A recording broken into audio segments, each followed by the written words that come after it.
virtual class where learning math is fun. Now today in this video, I am going to talk about the intersection of sets. Alright, so this is denoted by this symbol right here. So we have A intersection of B.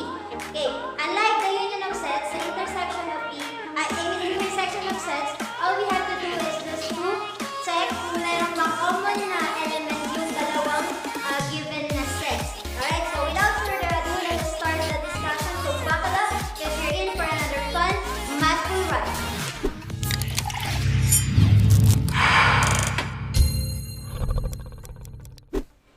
Okay, so let's have example number 1. You have, ito yung given natin, same given sa union of sets. If you have watched the video about union of sets, we still have the same given. Your set A is 2, 4, 6, 8, B is 1, 3, 5, 7, and then you have set C is 3, 6, 9. So let us find A intersection of B. So same process, we have to list down the elements of both set A and set B. So let's do this.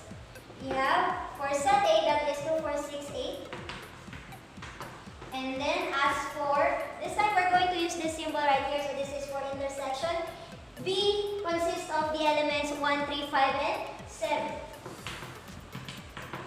Again, by the definition of intersection of sets, yun yung common na element ng A at saka ng B. So is there any common element na nandito sa set A, sa set B?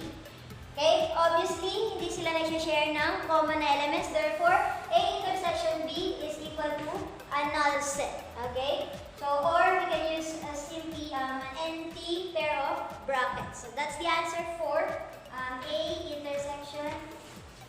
Okay, so let's have example number 2. You have B intersection C. So, again, list down the elements of sets B and C. So, you'll have 1, 3, 5, and 7. And then the intersection elements of set C. So, you have 3, 6, and 9. This time around, we have a common element right here, and that element is equal to 3. Therefore, the intersection of B and C is simply equal to 3. That's it. That is your answer. Okay, so for example number 3, we have A intersection of A. So this time around, we are going to find out there whenever you get the intersection of an set sa sarili niya.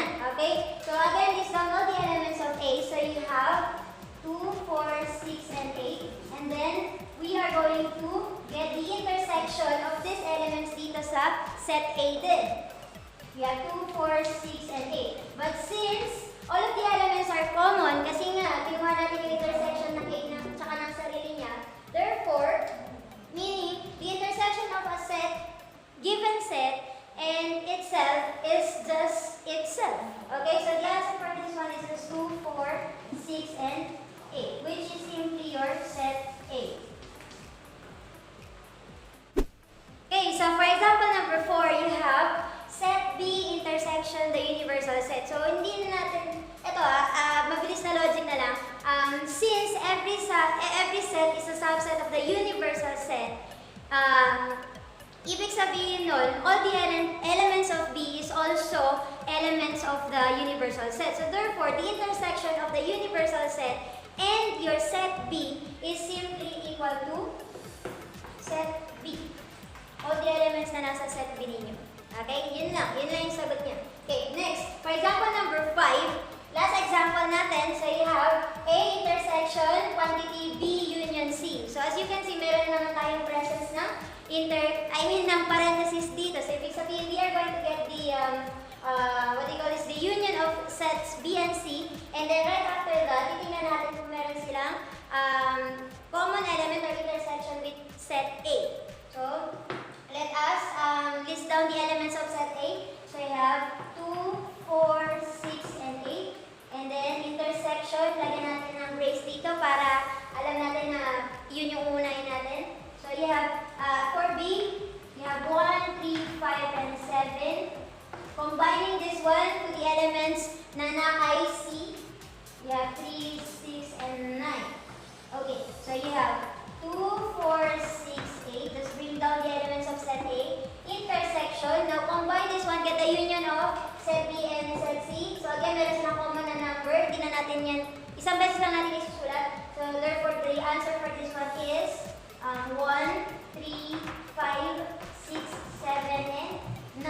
So look at the given na terms. Ano yung common na term natin? 2, 4, 6, 8, and 1, 3, 5, 6, 7, 9. Pareha silang merong 6. Therefore, the answer for this one is equal to 6. And that's it. That is how you deal with the intersection of sets.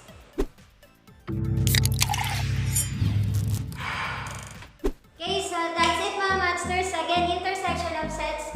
Ang solution niya is simply the common element na sinishare ng dalawang given na sets. 2 or more sets. Yung common na element nila, yun yung intersection nila. And yes, it is also possible na magkaroon ng isang empty sets intersection because not all sets are overlapping. Some of them are disjoint. Okay? So thank you for watching.